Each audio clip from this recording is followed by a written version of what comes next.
and partly because my best friend had been killed on a battleship, and that made me very sad, and I felt I had to do something about the war. Okay. It was rather selfish and rather than patriotic, sort of king and country. It was, I can get out of school. Where did you join the army? Where? Yes. Exeter, you know, Exeter is in Devonshire. England is divided into departments or counties in England. Exeter is the capital of Devonshire. Devonshire is the west of England. After it's Cornwall, and after it's the Americans, the Atlantic and America. So it's southeast of England. And Exeter School is a very old school which I went to when I was 15. And the school was called Exeter School.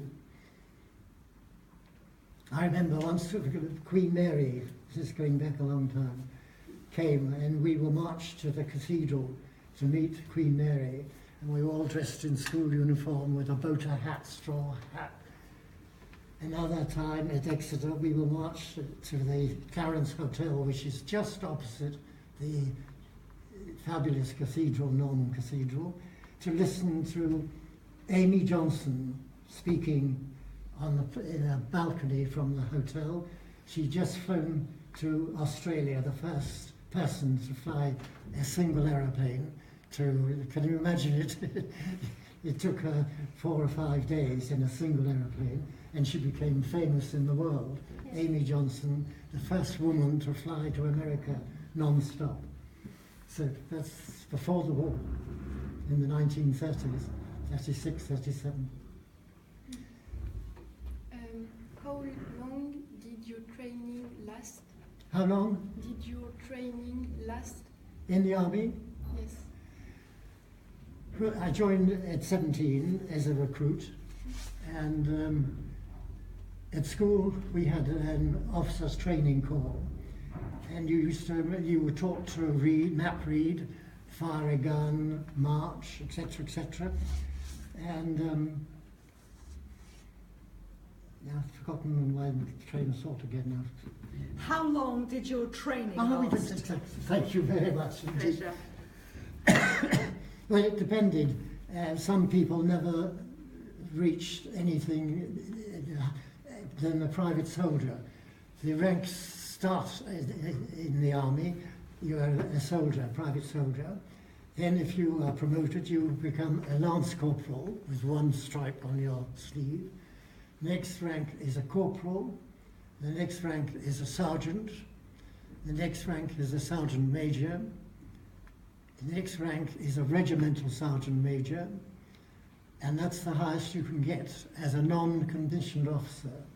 Then if you become an officer, after I had 2 years as a private soldier or an unpaid lance corporal, because why did I get a lance corporal? The first day we joined the army on parade, the next day was the first parade, the sergeant major said we were in a peloton. A peloton is 3 sections of 10 men. I'll just explain it. 1 section is 10 men.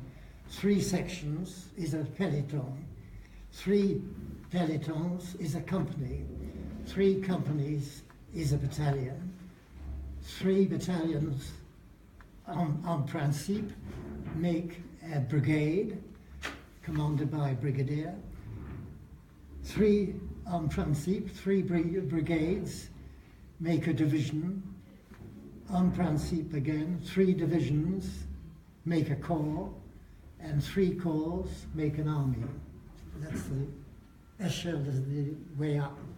I always hoped to be a field marshal, but when Montgomery, who was chief of the army after the war, abandoned the highest rank in the army, a field marshal, because he was jealous. He didn't like other people being field marshals. So I decided that, like the French, every soldier has a marshal's baton in his haversack.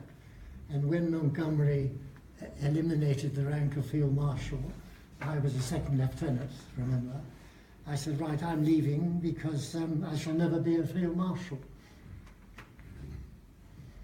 That's, do you understand that? Yes.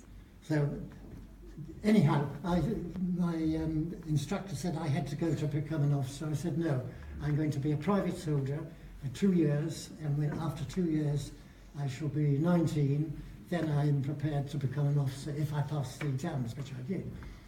As I explained to the other group, as a second lieutenant with 1 star, at 18 years old, it would be very difficult and embarrassing to command, order a sergeant major who had served in the army, but that for 40 years, and I was only 17 or 18.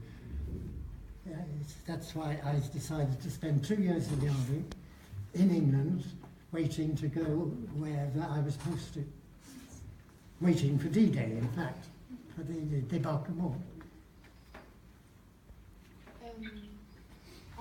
On what were your Sorry? What were your feelings when you joined the army? Very difficult. I was so pleased to leave school that I was slightly elated that being a private soldier wasn't awfully unlike being in a public school. It was almost like, it was discipline, marching. The reason I was given a stripe as a lance corporal, I was about to explain it. My platoon peloton with 3 sections, they were all young boys from Birmingham who had volunteered.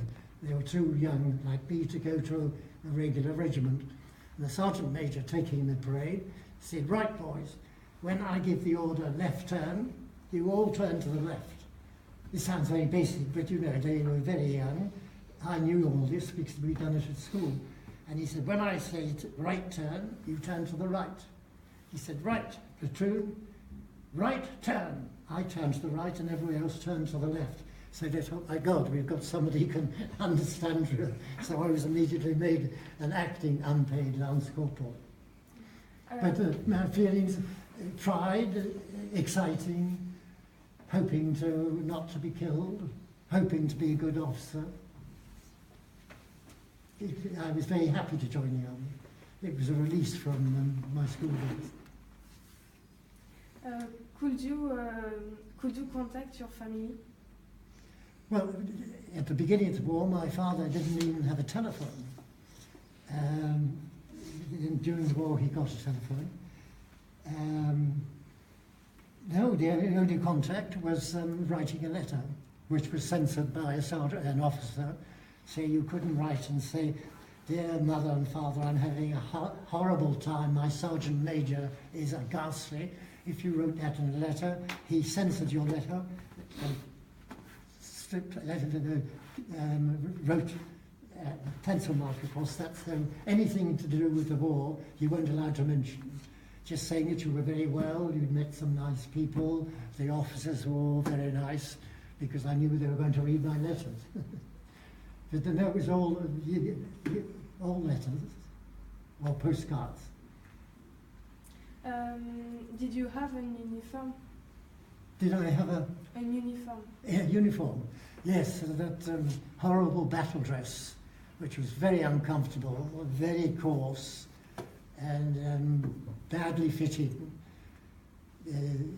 Until you became an officer, then that was absolute heaven. You had a lovely service dress and a pip on your shoulder, and life altered greatly.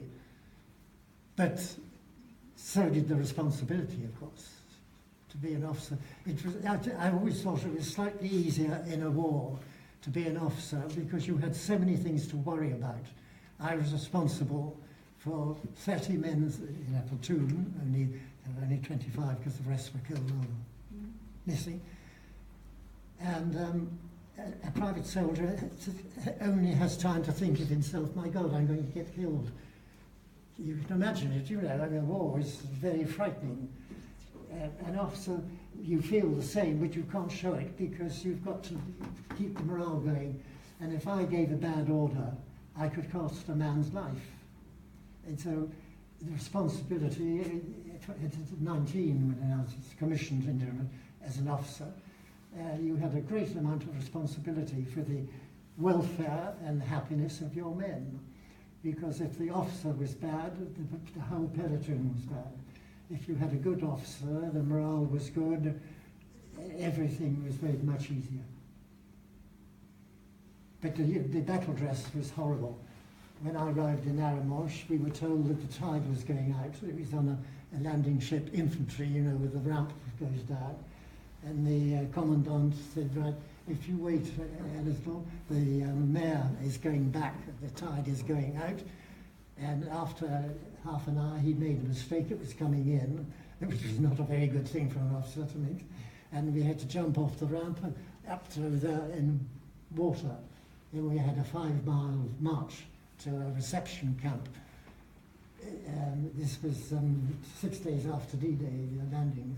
There was dust everywhere, and it was very uncomfortable. So, Excuse me, thank you. This will be your very last question because your time is really up. Okay, thank you. There you go. There you go. did you think at any time you weren't in your place? Did I Did you think? think Yes, at time you weren't in your place. that I wasn't in the place? It doesn't make a lot of sense in English. She's asking if you felt displaced, if you didn't feel that you were where you should be. Oh, no, sorry. No, Not really, no, because one was so disciplined that you were just able to put all those sort of thoughts out of your mind. To ask a man to jump out into the sea with the enemy firing at you, you have to be pretty well disciplined, not to worry. Well, you can't stop worrying, but no, I thought I was happy to be in Normandy. I was thrilled to be in Normandy, which made it much easier for me. Other people, oh my God, we've got in Normandy. I thought, I've arrived in Normandy at last. No, it was a great thrill to arrive in Normandy. There is one last question, I think. Is that right? Yeah. Okay, go on. Did the army make you grow?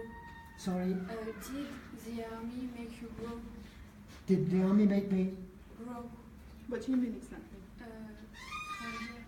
Grandir. Did it make you more of a man than a lad?